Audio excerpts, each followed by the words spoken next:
toonika ja dominandi vaheldumisi mängimine. Et vahet ei ole, mis see toonikas on, praegu on C-tuur, dominant ehk 5. aste on siis G, tuur ehk G7 isegi. Ja nüüd nende 2 akordi vahetus on selline. Et pange tähele, need helid liiguvad praegu laiali pooltooni. Te ei pea isegi mõtlema võib-olla väga palju, et milline see akord, kuidas ta välja näeb, vaid vaatate helide liikumise järgi. Nii, see on nüüd sellest pöördest, mis on põhikuju. Nüüd edasi esimene pööre.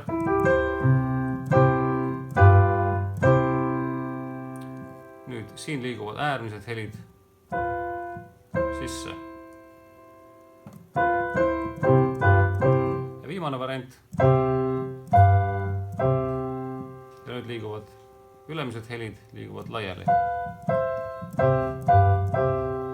Nüüd teie ülesandeks on neid samu asju mängida eri helistikes, mida me nüüd kohe lepime kokku teiega.